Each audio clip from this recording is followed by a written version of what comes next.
Hello everyone, मैं हूँ रीटा उपाध्याय और आज का हमारा टॉपिक है कि आखिर क्यों हर जाति के महिला को भीमराव अंबेडकर जी की पूजा करनी चाहिए। तो सबसे पहले हम जानेंगे कि हमारे धर्म ग्रंथों में नारियों के बारे में क्या लिखा गया है। उसके बाद हम जानेंगे कि भारत आज़ाद होने के बाद भी भारत में लेडीज़ों की क्या स्थिति रही है, और उसके बाद हम जानेंगे कि भीमराव अम्बेडकर जी ने लेडीज़ों की उन्नति के लिए क्या क्या कदम उठाए हैं, और अंत में हम जानेंगे हिंदू कोड बिल के बारे में। तो यदि आप भी एक लड़की हैं तो प्लीज़ वीडियो को स्किप बिल्कुल मत कीजिएगा, क्योंकि इस वीडियो से आपको बहुत सारी बातें ऐसे जानने को मिलेगी जो आपको अभी तक शायद नहीं पता हो। तो चलिए स्टार्ट करते हैं हमारा आज का वीडियो। सबसे पहले हम शुरू करते हैं मनुस्मृति से। मनुस्मृति को सबसे प्राचीन स्मृति के रूप में जाना जाता है। इसमें स्त्री के बारे में लिखा गया है कि रात और दिन कभी भी स्त्री को स्वतंत्र नहीं होने देना चाहिए। उन्हें लैंगिक संबंधों द्वारा अपने वश में रखना चाहिए। बालपन में पिता, युवावस्था में पति और बुढ़ापे में पुत्र उसकी रक्षा करे। स्त्री स्वतंत्र होने के लायक नहीं है।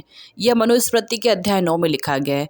मनुस्मृति में स्त्रियों को जड़, मूर्ख और कपटी स्वभाव का माना गया है और शूद्रों की भांति उन्हें अध्ययन से वंचित रखा गया। अब चलते हैं ऋग्वेद की ओर, जिसे सबसे प्राचीन वेद के रूप में जाना जाता है। उसमें लेडीज़ों के बारे में क्या लिखा गया है। तो ऋग्वेद में बेटी के जन्म को दुखों की खान और पुत्र को आकाश की ज्योति माना गया है। ऋग्वेद में ही नारी के मनोरंजनकारी भोग्य रूप का वर्णन है। इसमें नियोग प्रथा को पवित्र कर्म माना गया है। वहीं अथर्ववेद में कहा गया है कि दुनिया की सब महिलाएं शूद्र हैं। अब जान लेते हैं कि आज़ादी के बाद भारत में लेडीज़ों की क्या स्थिति रही। तो उन्हें ना पढ़ने लिखने का अधिकार था, ना ही उन्हें पुरुषों के समान कोई अधिकार प्राप्त था। पुरुष चाहे जितनी भी शादी कर ले, पर लेडीज़ को तलाक देने तक का अधिकार नहीं था।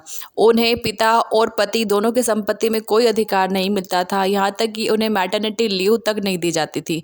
24 घंटे में से 18 घंटे तक उनसे काम लिया जाता था, और यदि डिलीवरी पीरियड में वो काम न कर पाए तो उनकी सैलरी कट कर ली जाती थी। अब जान लेते हैं कि भीमराव अंबेडकर जी के लेडीज़ों के बारे में क्या विचार थे। तो उनका मानना था कि सही मायने में प्रजातंत्र तब आएगा जब महिलाओं को पिता और पति दोनों की संपत्ति में बराबरी का हिस्सा मिलेगा।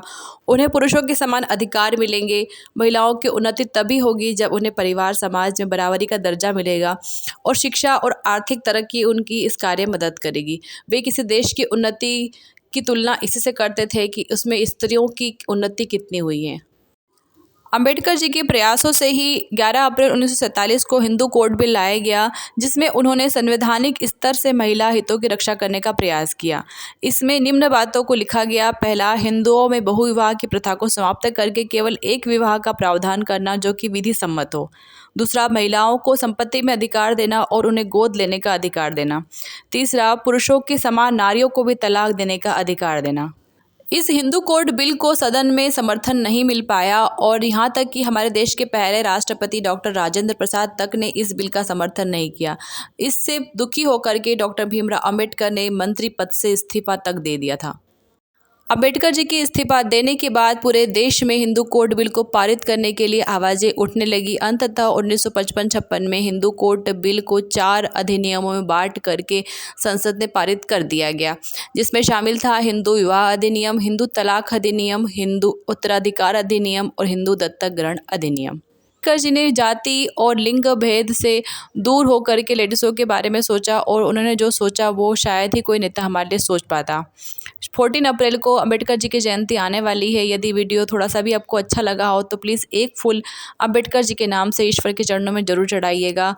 और आपकी अंबेडकर जी के बारे में क्या राय है ये वीडियो देखने के बाद, वो कमेंट सेक्शन में लिख के मुझे ज़रूर बताइएगा। वीडियो पसंद आया हो तो लाइक, शेयर, सब्सक्राइब जरूर कीजिएगा, और इसे अपने फ्रेंड्स के बीच में ज़रूर शेयर कीजिएगा, ताकि उन्हें ही पता चले कि हमें ईश्वर की पूजा करनी चाहिए या अंबेडकर जी की। Thanks for watching.